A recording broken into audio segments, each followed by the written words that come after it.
Hello everyone, my name is Luca Gendolavigna and I am a PhD student in Nordic languages and literatures at Naples University L'Orientale in Italy. I am very happy to do my first presentation as a new member of the Social Science and Humanities Research Association, and I hope this presentation finds you well and safe. In the next minutes, I will talk about present-day Sweden, with particular focus on the representation of its multicultural suburbs in migration-related contemporary Swedish literature.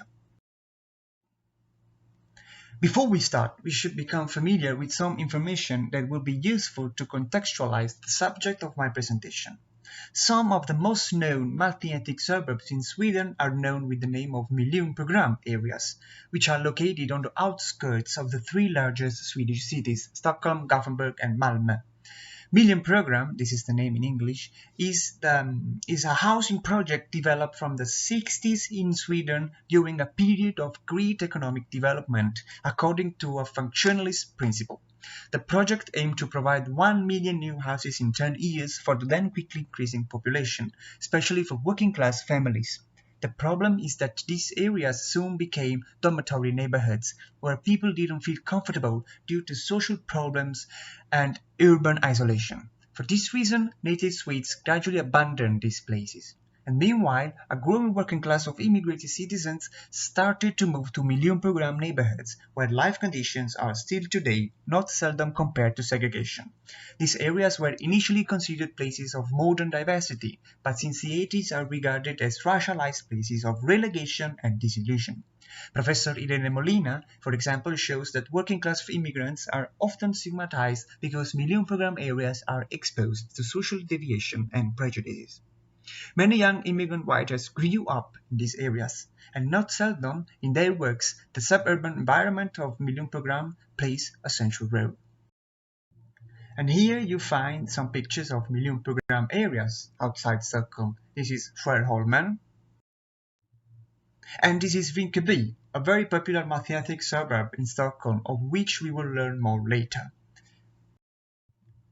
The focus of my presentation is on the question in what way the works of Swedish migration-related literature actively addresses its suburban environment, and how it can be read as a narrative of heterotopias in the theoretical context of geocritics or reassertion of space in literature.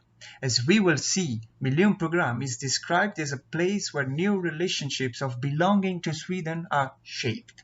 Immigrant writers not only describe the aesthetic appearance of buildings, infrastructures, streets and underground stations of these areas, but they also describe the life practices that take place there, the people's conditions and feelings. The image of MILJONPROGRAM areas is reshaped, coming to be other or counter spaces, in opposition to the stigmatization they are characterized by.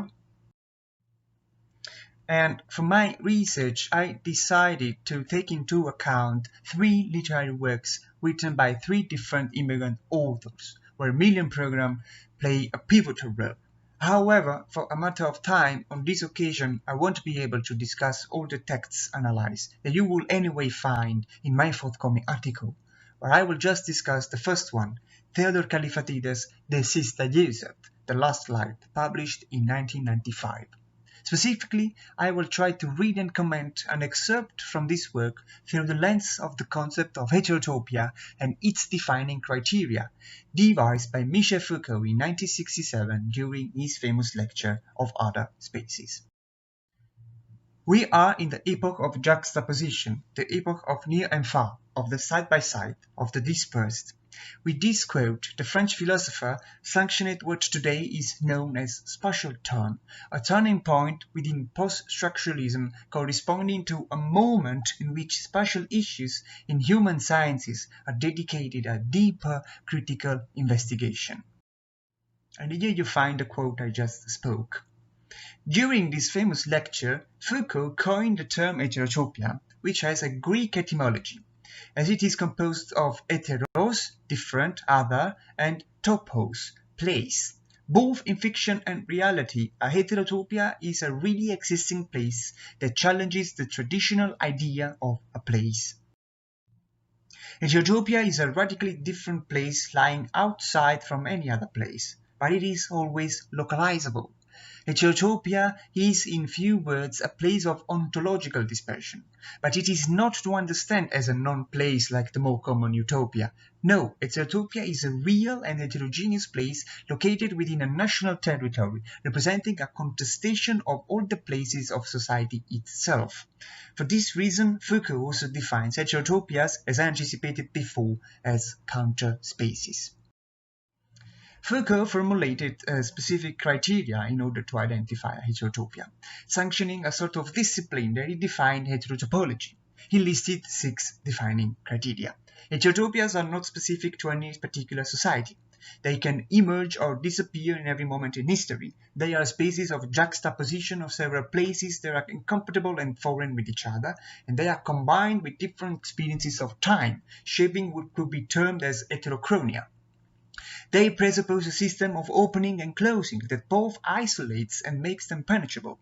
This means that everyone can enter into a heterotopia, but the very fact that we enter is simultaneously excluding us from all other places of society. Heterotopias function in relation to every real place, marking themselves as culturally definable illusory spaces of any real site.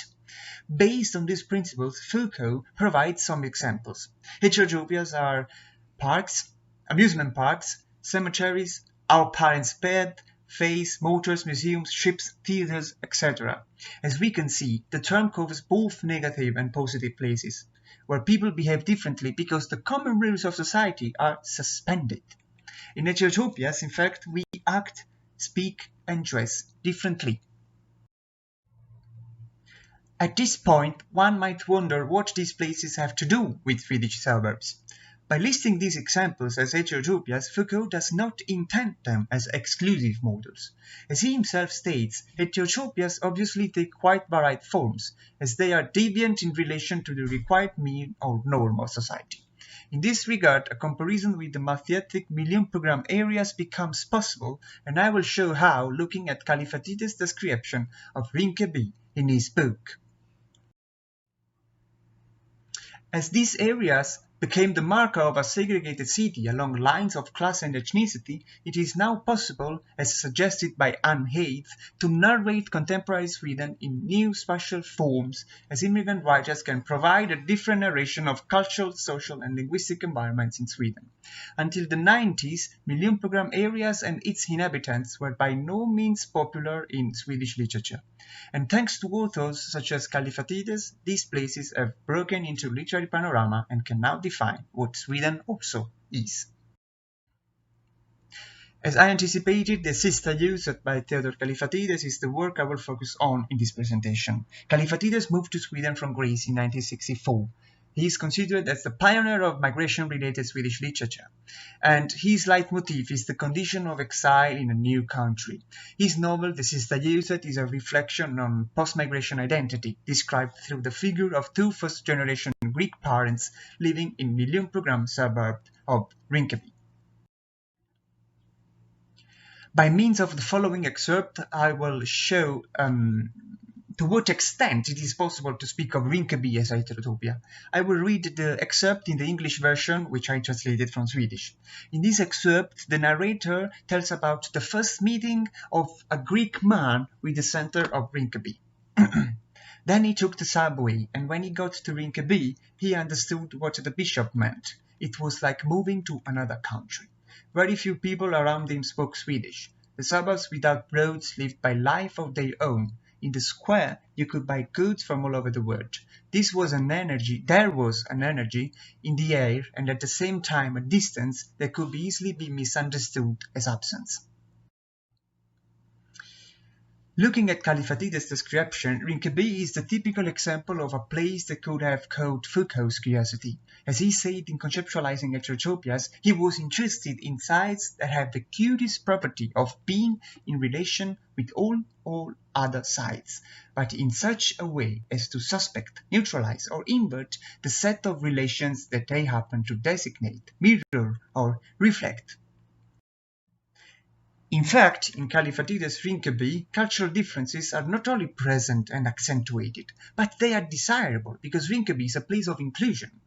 With an overview on the text, it is possible to observe Rinkeby through the lens of Heterotopias principles. First of all, as Rinkeby gives the impression of being in another country, a country without roads, it recalls the absolute difference from any other place, which is typical for Heterotopias according to Foucault.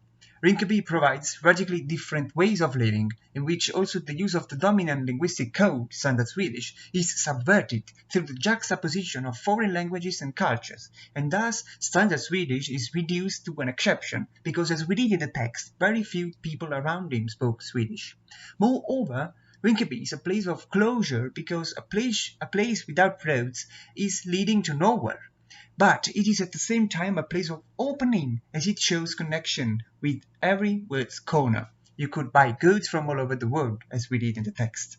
Furthermore, by organizing life and coexistence practices in different ways, Kalifatides Rinkeby takes on an oppositional relationship with the center, becoming a place where the normal conception of time and space is contested by different rhythms determined by multilingual and multicultural encounters.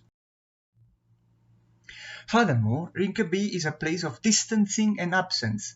Kalifatides does not provide any explanation for these feelings, but I believe they are to understand against the backdrop of Rinkeby's essential difference from the center.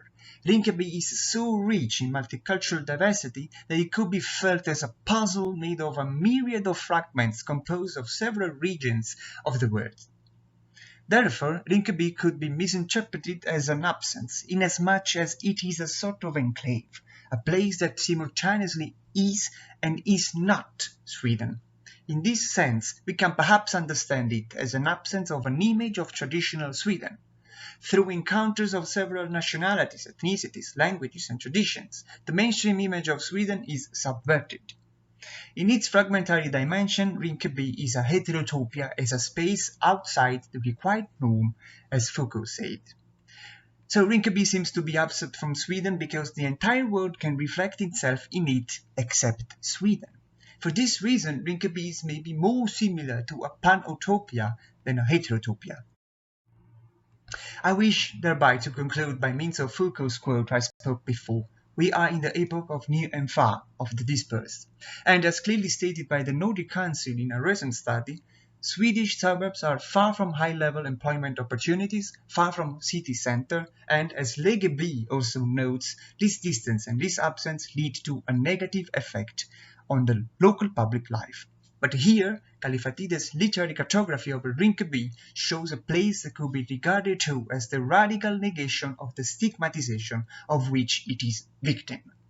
Giving this marginalized, segregated, low-income area a privileged place in contemporary Swedish literature, Kalifatides is also performing a political narrative of belonging to an ideal of Swedishness that goes far beyond the boundaries of ethnocentricity and a mainstream image of a country. Thank you very much for your attention, and if you have questions, please do not hesitate to contact me. And here you also find my references. Once again, thank you very much.